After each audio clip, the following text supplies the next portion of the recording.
పెద్ద నోట్ల రద్దుతో ఉక్కిరిబిక్కిరవుతున్న నల్ల వ్యాపారుల చుట్టూ ఆదాయ పన్ను శాఖ ఉచ్చుబిగుస్తోంది. ఇతరుల ఖాతాల్లోకి బ్లాక్ మనీని మళ్లించకుండా చర్యలు ప్రారంభించింది. పాత నోట్లను ఇతరుల ఖాతాల్లో జమ చేస్తే 7 ఏళ్ల వరకు జైలు శిక్ష పడుతుందని హెచ్చరించింది.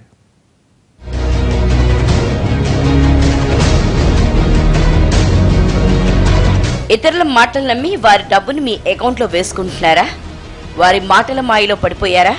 అయితే జాగ్రత్త.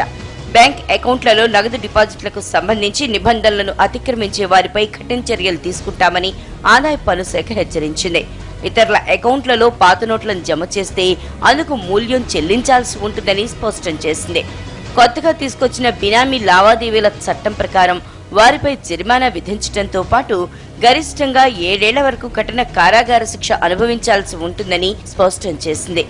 ఈ బినామీ లావాదేవీల చట్టం ఈ నెల 1 నుంచే అమల్లోకి వచ్చింది. ఇతరుల అకౌంట్లలో జమ చేసేవారే కాదు, తమ అకౌంట్లలో నగదును డిపాజిట్ చేయించుకున్న వారు కూడా విచారణను ఎదుర్కోవాల్సి ఉంటుంది. ఇలాంటి కొన్ని లావాదేవీల్ని ఇప్పటికే గుర్తించిన ఆదాయ పన్ను శాఖ ఈ చట్టం కింద కొంతమందికి నోటీసులు ఇచ్చేందుకు సిద్ధమవుతోంది.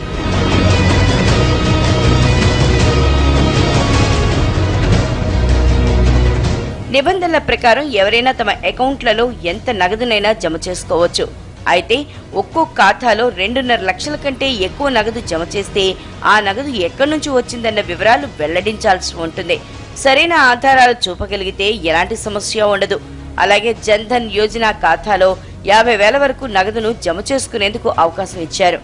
అంతకు మించి జమ చేస్తే మాత్రం దానికి ఖచ్చితంగా లెక్కలు చూపాల్సి ఉంటుంది.